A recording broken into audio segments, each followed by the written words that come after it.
Bismillahirrahmanirrahim.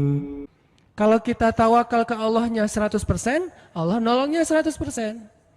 Dan ukuran persentase itu yang tahu cuma kita, karena di hati kita itu yang muncul. Ada satu titik keraguan, berarti kurang dari 100%. Keraguan itu memperlambat datangnya pertolongan dan keajaiban dari Allah. Makanya aku tergantung prasangka hambaku kepadaku. Kenapa ada orang di zaman dulu tuh kayak dapat karomah, keajaiban-keajaiban dalam hidupnya. Kayak nggak mungkin terjadi secara logika dan ilmiah. Karena memang dia yakinnya ke Allah itu 100%. Apakah kalau kayak gitu kita nggak perlu ikhtiar? Perlu, tapi ikhtiar nggak ada hubungannya dengan keyakinan. Ikhtiar itu hubungannya dengan kewajiban. Allah yang suruh ikhtiar, tapi yakin berhasil apa enggak, itu urusan yang kedua, urusan hati antara kita dengan Allah Subhanahu wa taala. Kayak kita minum obat. Tentunya kita harus beli obat yang paling bagus, dokter yang paling recommended, yang spesialis. Oke, itu ikhtiar. Tapi kalau sampai hati kita terlibat dengan ikhtiar itu, meyakini bahwa kalau ini pasti sembuh, kalau ini kayaknya nggak ada harapan, soalnya dokter juga nggak ahli, berarti hati kita sudah terpaut dengan makhluk dan berarti sudah berkurang yakinnya kepada Allah. Saat itu kita tidak akan melihat keajaiban. Yang terjadi dalam hidup kita saat itu apa? Hal-hal yang ilmiah.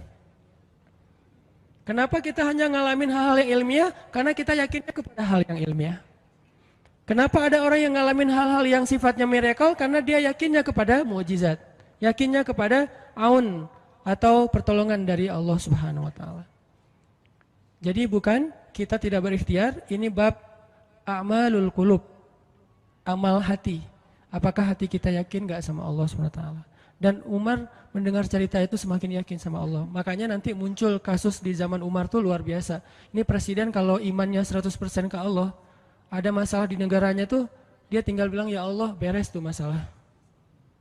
Jadi di Mesir waktu itu ada musim paceklik sampai sungai Nil tuh hampir habis tuh. Sehingga air sungai Nil nggak mengalir lagi ke ladang-ladang jagung, gandumnya orang-orang Mesir. Dan orang Mesir yang dulunya menyembah anak sapi betina mulai syirik lagi nih. Mulai berpikir, kalau kayak gini mah sama aja. Setelah Islam datang kita tetap aja susah, paceklik. Mending kita doa lagi ke nenek moyang kita, dewa-dewa yang dulu. Gubernur Mesir yang namanya Amr bin As waktu itu ngirim surat kepada Umar ke Madinah. Ya Amirul Mukminin, Mesir sedang diuji oleh Allah dengan kekeringan dan masyarakatnya hampir syirik. Kami mohon bantuan dari pusat, dari Madinah untuk membantu bagaimana mengatasi kekeringan di Mesir. Begitu surat itu sampai ke Umar bin Khattab, Umar nulis balik surat dalam bentuk doa. Bismillahirrahmanirrahim. Ya Allah, turunkanlah hujan untuk masyarakat rakyat Mesir. Dikirim ini surat ke Mesir. Waktu itu ibu katanya masih Alexandria, belum Kairo. Dikirim ke Alexandria, malam itu diambil sama Amr bin As. Pas dibaca oleh Amr bin As, Bismillahirrahmanirrahim. Ya Allah, berikan rakyat Mesir hujan yang mencukupi untuk mereka. Saat itu juga hujan turun. Sampai sungai Nil meluap dan menggenangi ladang-ladang jagung dan gandumnya orang-orang Mesir. Dan mereka bertakbir semuanya. Cuman ngirim surat doang dari Amirul Mukminin. Kan enak ya. Coba kalau kita hidup di zaman Umar. Ya Amirul Mukminin, saya belum dapat jodoh. Ya Allah beri dia jodoh. Beres. Cepet banget loh. Ya Amirul Mukminin, dia nolak saya. Ya Allah terimalah. Terima. Yang kemarin nolak hari ini, kenapa ya saya jadi serak sama dia? Gara-gara doa Amirul Mukminin. Ini artinya teman-teman, keajaiban dari yakin kepada Allah itu luar biasa dari kisah Bapak tadi itu. Kalau kita berbaik sangka kepada Allah. Kenapa enggak ikhtiar? Mungkin sudah ikhtiar, bikin pengairan segala macam tapi belum berhasil. Yang kurang cuma satu, doa. Doa mungkin udah banyak tapi belum diijabah karena doa-doa mereka tidak seajaib doanya Umar bin Khattab. Belum lagi Umar berdiri di atas mimbar. Ini mungkin terkenal nih, kejadian dalam perang Qadisiyah kalau nggak salah. Umar lagi khutbah Jumat di Madinah. Kaum muslimin lagi berperang di Irak melawan pasukan Persia, perang Qadisiyah namanya. Irak Madinah tuh kan kalau naik pesawat sekitar 2,5 jam, 3 jam, jauh tuh. Jakarta Medan lah, jauh. Nah, Umar lagi khutbah di atas mimbar, sholat Jumat, tiba-tiba tema khutbahnya tuh ganti gitu. Lagi ngomong tiba-tiba beralih tema. Wahai kaum muslimin, naiklah ke atas bukit itu. Baliklah kalian mundur-mundur gitu. Jadi Umar tiba-tiba kayak ngomongin sesuatu yang gak nyambung. Orang-orang heran, nih Umar kenapa? Oh ya udah biarin, namanya juga Umar gitu kan. Dia punya, mungkin dia ngelihat setan atau apa, setan kan takut sama Umar. Diem. Udah selesai sholat Jumat, pada datang, ya Amirul Mukminin tadi apa yang terjadi? Kenapa Amirul Mukminin ngomong sesuatu yang nggak nyambung? Kita juga nggak ngerti. Kata Amirul Mukminin, saya ngelihat Allah menampakkan kepada saya pasukan Islam di Qadisiyah yang terdesak, hampir habis dibantai sama musuh. Tapi saya ditunjukkan ke sebuah bukit yang mungkin mudah-mudahan itu jadi benteng untuk mereka berlindung. Saya suruh mereka naik. Orang kan nggak langsung percaya kan? Bener gitu terjadi kayak gitu. Kalau Rasul ngomong, mungkin aku naik ke langit, Isra Mi'raj, oke lah, itu aja masih ada yang mendustakan. Ini Umar yang ngomong, bukan Nabi yang dapat wahyu. Orang nggak langsung percaya. Selang beberapa minggu kemudian, pasukan Qadisiyah pulang. Jadi utusan mereka pulang bawa berita tentang kemenangan perang dalam perang Qadisiyah. Dia cerita, suatu hari di hari Jumat, kami sedang berperang. Kami terdesak, hampir habis dibantai sama musuh. Udah nggak ada jalan untuk berlindung. Tiba-tiba kami mendengar suara Umar. Amirul Mukminin berteriak, wahai kaum muslimin, naiklah ke atas bukit ini supaya kalian terlindungi. Akhirnya kami mundur naik ke atas bukit dan selamat waktu itu. Berarti benar-benar terjadi. Kok bisa? Ya, qadarullah. Ini keajaiban iman mereka. Apakah kita bisa mendapatkan pengalaman-pengalaman kayak gini? Bisa, kalau keimanan kita dengan level yang sama. Kalau nggak selevel yang sama pun, minimal kita nusaddid. Kalau kita tidak bisa sama persis, minimal kita berusaha untuk nuqarib. Berusaha untuk pengalaman kita nanti, walaupun nggak sama persis, mirip-mirip dengan pengalaman mereka. Lagi-lagi bukan berarti tidak berikhtiar. Ini keajaiban-keajaiban yang terjadi. Dan saya juga baru ngalamin kemarin pas saya di seminggu, nggak kurang dari seminggu yang lalu, saya baru pulang dari laut di Batu Karas. Di sini ada teman saya, Agi, mana Agi? Nah ini Agi ya. Ini by the way model iklan. Ada deh pokoknya iklan jodoh maksudnya. Agi ini anak Batu Karas. Agi boleh diceritain? Agi ini anak Batu Karas. Batu Karas itu Jawa Barat, daerah Pangandaran. Dari Bandung kurang lebih 6 jam perjalanan. Kalau lagi ada ombak saya suka ke sana nonton orang main surfing. Nggak main sih, main dikit-dikit tapi nggak jago. Nonton orang main surfing. Ketemu Agi. Agi nggak tahu tuh ya. 2 hari sebelum saya datang ke Batu Karas, dia sakit, kayak demam gitu. Mungkin habis diputusin kali ya. Dia demam gitu, nggak enak badan, pengen pulang. Biasanya kalau nggak enak badan cuma dia tinggal di Jakarta, paling juga di kos-kosan. Tapi kali ini pengen pulang ke Batu Karas banget. Aduh kenapa ya pengen pulang ke Basroh Batu Karas gitu ya. Batu Karas kayak Basroh gitu. Pengen ke Batu Karas. Pas dia pulang, hari saya lagi mau main tuh, dia diajak sama temennya, ngojek itu apa? Berenang yuk gitu. Berenang yuk, berenang. Dia ikut, padahal lagi nggak enak badan, tapi pengen berenang. Pas lagi di pantai, saya datang ketemu loh, kayak kenal nih, hitam-hitam ektis gitu. Ternyata ketemu saya, Ustadz Hanan ya, ya kenalan. Ustadz saya tuh ketemu Ustadz kemarin di Meruya pas kajian minggu bulan yang lalu. Cuman karena jamaahnya banyak, saya nggak bisa ketemu Ustadz, nggak bisa salaman. Saya waktu itu membatin. Ya Allah, saya pengen banget ketemu Ustadz Hanan langsung, tapi jangan dalam suasana ta'lim yang ramai, langsung berdua. Mudah-mudahan terkabulkan. Akhirnya Agi banyak istighfar sebulan istighfar, akhirnya terjadilah yang tadi itu. Dia nggak enak badan, saya juga tiba-tiba ujuk-ujuk, kenapa ya saya pengen ke Batu Karas, kenapa ya pengen ke Batu Karas, ternyata di sana ada ombak, kan ada Agi. Ketemu aja di Batu Karas, itu cara Allah menskenariokan. Dan itu terbukti banget loh, istighfar. Bukan karena saya orang soleh, dan kita bisa istighfarin siapa aja. Saya pengen ketemu ini, saya pengen, dan itu ajaib. Kalau misalnya nggak ketemu pun di dunia, insya Allah ketemu dengan orang soleh itu nanti di akhir. Apa ruginya beristighfar dan berdoa? Nggak ada ruginya kan? Ya Allah, saya pengen banget ketemu dengan, misalnya sebutlah ulama yang paling kita ngefans di dunia siapa gitu, dengan Imam Sudais, Imam Masjidil Haram. Pengen banget jabat tangan sama Imam Masjidil Haram yang ngimamin umat Islam seluruh dunia gitu. Tapi kan nggak mungkin. Kita umroh, kita haji juga nggak bisa ketemu dengan Imam Sudais. Kita berdiri paling depan ya di dekat dengan Hajar Aswad. Begitu mau sholat diusir tuh.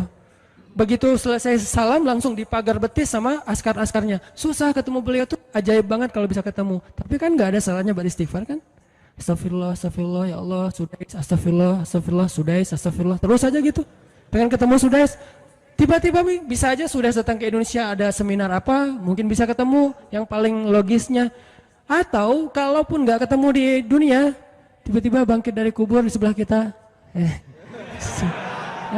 Siapa? Kan kamu sering manggil saya dulu, siapa? Sudais yang mana ya? Imam Masjidil Haram, Masya Allah Syekh gitu. Dan orang soleh nanti di akhirat, dialah yang salah satu akan menyelamatkan kita dari perjalanan yang sulit. Selain syafaat Rasulullah SAW. Jadi kalau disebut nama Nabi, kita spontan ya, Sallallahu Alaihi Wasallam. Kalau perlu bahkan kayak respect banget gitu. Kalau disebut nama Nabi langsung Sallallahu Alaihi Wasallam, karena luar biasa jasa Rasulullah. Yang jelas selain Rasulullah SAW, nanti ulama-ulama orang-orang soleh juga bisa nolongin kita di akhirat. Jadi kalau kita doa, ya Allah pengen banget ketemu si Fulan, Syekh Fulan, Ustadz Fulan, Kiai Fulan. Kalau nggak ketemu pun di dunia, pasti ketemu di akhirat. Yang jelas harapan kita nggak mungkin Allah abaikan gitu aja, nggak mungkin. Pasti Allah kabulkan. Cuman Allah kadang-kadang menggunakan cara yang lebih baik daripada yang kita pernah bayangin. Ketemu beliau di dunia paling cuma selfie. Tapi kalau ketemu di akhirat, dibawa selamat di sirat yang panjang, lebih mending mana? Ketemu nih dengan seorang ulama, orang soleh yang kita ngefans banget nih. Pokoknya saya pengen banget selfie sama beliau, ya Allah. Apalagi kalau orang soleh itu followersnya banyak, misalnya 1.100.000. Sedikit itu mah, banyak model yang 17 juta, 19 juta. Pengen followersnya nambah kalau selfie sama beliau. Cuma nambah followers. Tapi kalau ketemunya di akhirat, nambah apa? Nambah derajat, naik level. Kita jadi selevel dengan masuk ke level beliau, padahal kita mah malahnya nggak selevel gitu. Kenapa? Karena dibawa sama beliau. Orang soleh itu kalau mau masuk surga, teman-teman nyari teman-teman yang mencintainya di dunia. Ya Allah, mana Fulan, dia mencintai saya di dunia. Ya Allah, mana Fulan, dia mencintai saya di dunia. Allah bilang, dia masih tuh di sidang, belum beres-beres, sudah sidang ke-30 misalnya. Kan sidang di dunia aja satu kasus berpuluh-puluh kali kan, gimana sidang akhirat lebih berat lagi tuh. Ya Allah, tolonglah dia, selamatkan dia, karena saya mencintainya selama di dunia karena Engkau. Akhirnya orang-orang soleh pada balik lagi. Dari surga, balik lagi ke padang mahsyar. Demi ngapain?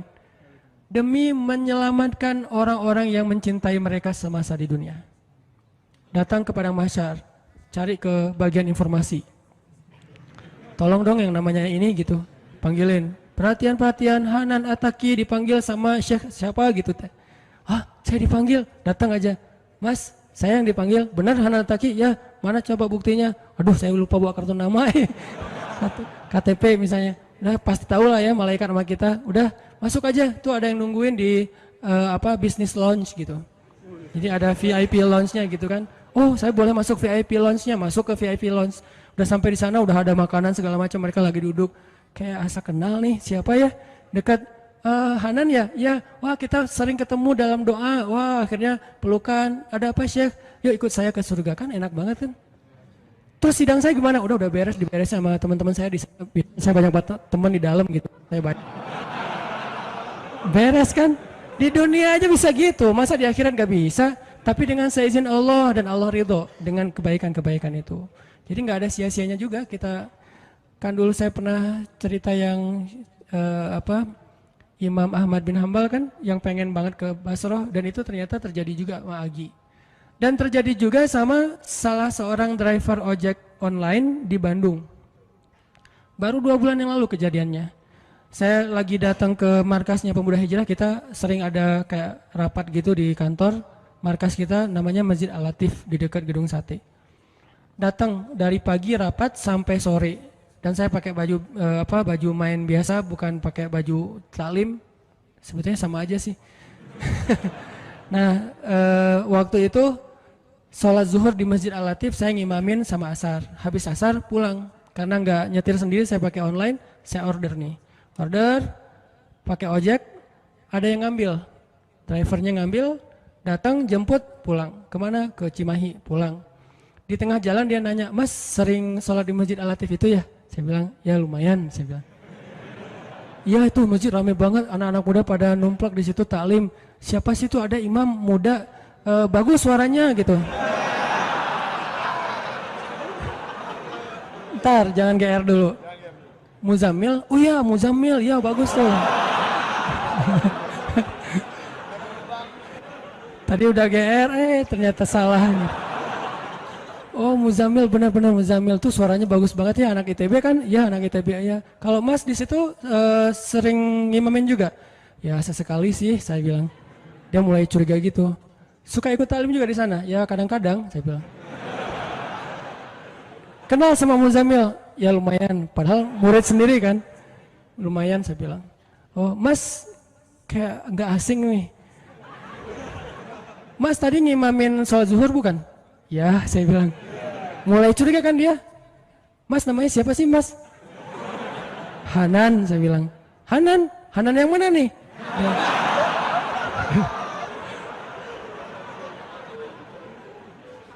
Saya bilang Hanan Taki. Wah langsung oleng dia mah.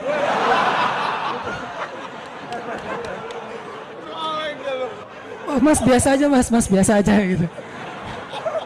Ini benar Ustadz Hanan Taki, benar. Masya Allah, ya Allah, udah gitu kayak terharu gitu, heboh, semua orang pada ngelihat lampu merah lah gitu ya, pada ngelihat semuanya.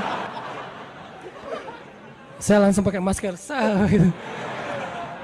Ustadz tahu nggak Ustadz, saya sebulan ini istighfar terus habis dengerin cerita Imam Ahmad bin Hambal yang ke Basrah, saya istighfar, ya Allah pengen banget ketemu Ustadz Hanan, tapi jangan ditaklim berdua, jadi bisa curhat-curhatan gitu. Ternyata Allah bikin skenario, saya order ojek online, dia ngambil, jadi ngobrol di jalan sampai ke rumah, akhirnya bertamu nggak pulang-pulang. Wah ini luar biasa cara Allah. Dan wallahi teman-teman, dan itu terjadi. Jadi udah 2 kasus nih yang saya alamin ya. Satu lagi yang ojek online tadi, dan dua-duanya hajatnya sebulan Allah kabulkan. Jadi kalau ketemu saya aja sebulan gampang, masa ketemu jodoh bertahun-tahun gak dapet ya? Gimana nih? Istighfarnya gimana nih? Ini terutama buat cewek-cewek nih. Kalau cewek-cewek kan nggak bisa nyari, masa cewek kayak kepo gitu kan nggak mungkin. Pura-pura follow, nge-like. Kok dia nge-like terus yang first like lah gitu? Nggak mungkin kan? Cewek kan agak-agak jaim. Ya udah istighfar aja deh. Banyak-banyak istighfar. Tiba-tiba ada yang kesandung jatuh di depan cewek, HP-nya jatuh. Dia pergi, HP-nya nomornya. Nggak penting sih ceritanya. Pokoknya ada. Ada jalan dari Allah yang kita nggak ngerti nih, yang jelas bisa. Kita tinggal yakin aja sama Allah, istighfar, Allah yang kasih jalan. Walladzina jahadu fina lanahdiyannahum subulana. Pokoknya kalau kalian bersungguh-sungguh kata Allah di jalan kami, udah kami kasih jalan-jalan keluar yang subul, jamak dari sabil, banyak banget jalan keluar di sisi Allah. Yang penting kita jahadu fillah, berusaha di jalan Allah Subhanahu wa taala.